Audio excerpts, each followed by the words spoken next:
In this episode, I'm discussing how agencies build lasting thought leadership for consultants. If you follow most advice about thought leadership content, you'll end up becoming an influencer, someone who gets views, who gets attention, but doesn't have real positioning, no consistent lead generation, and no authority in your space. But if you do it the right way, you can actually own your category. You can be seen as the go-to expert, and you can generate all the leads in your space. This is especially important if you're a consultant, a coach, a speaker, an author, someone with real expertise. Because you don't need attention from everyone, you want trust from the right people. So in this video, I'm going to show you the difference between what most people are taught and what actually works if your goal is real thought leadership. There's a core distinction we need to understand.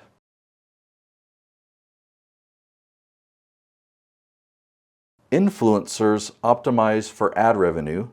Thought leaders optimize for leads. Influencers need views, they need reach, they need attention from as many people as possible, but thought leaders don't. You're not trying to go viral, you're trying to be found by the right people at the right time, when they need your expertise.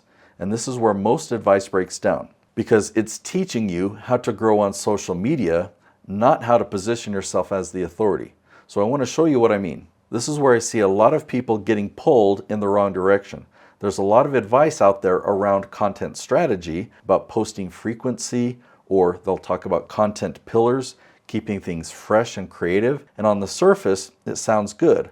But the problem is, it's all built around social media growth, not thought leadership. It's focused on variety, creativity, throwing a bunch of ideas out there and seeing what sticks. But that's not how you become the go-to authority. That's how you stay inconsistent. Because if you want to build real thought leadership, you don't start with what you want to post. You start with what your audience is already searching for. Who do you want to see you as the expert? Because it's not your followers, it's not your friends, it's the people who have never heard of you before, but they're actively searching for answers. So let's look at an example of these ideas. How often are you posting? Is it 3 times a week? Is it weekly? Is it twice a month? You don't want 5 product posts back to back. Rotate the themes so you're staying balanced and fresh. So here the question is, how often should you post?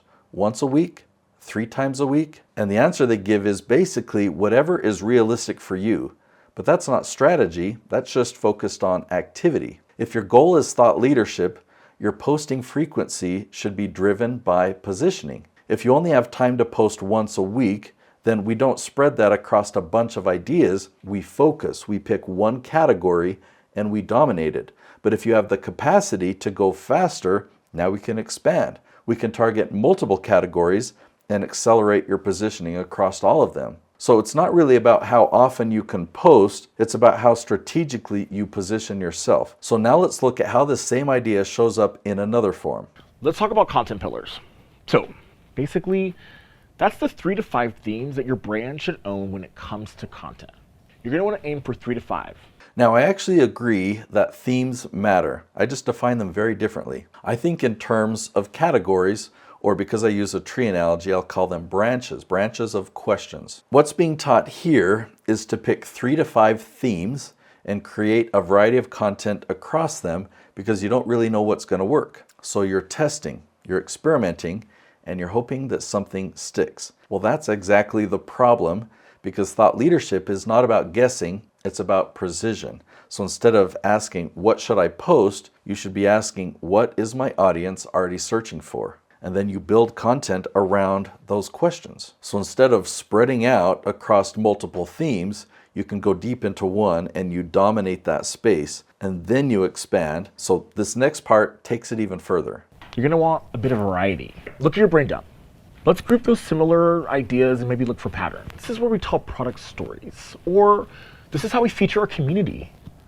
This is where we get to be fun and trendy. This is where I really disagree with the industry. The focus here is on variety, being fresh, being fun, being trendy, but trends don't build on authority. They get attention, and attention is not the goal. Positioning is. If you want to be a thought leader, you don't need more variety, You need more positioning. You need to show up consistently for the exact questions that your audience is asking with clear, focused, valuable content that ranks, that gets found.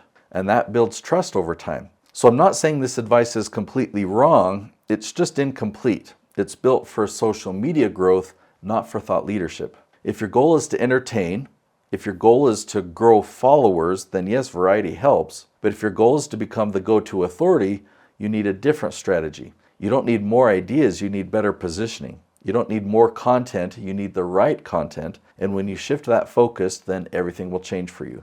So when you zoom out, you can see what's really happening. Their entire approach is built around visibility, but not the right kind of visibility. It's built around getting seen by the most people instead of being found by the right people. And that's why it fails for consultants, coaches, and experts. Because in those roles, you don't need millions of views. You need the right person to find you at the exact moment that they're looking for help. When that happens consistently, that's when everything changes for your business. That's when your content becomes a lead generation system. That's when you start owning your category. That's when you become the default choice.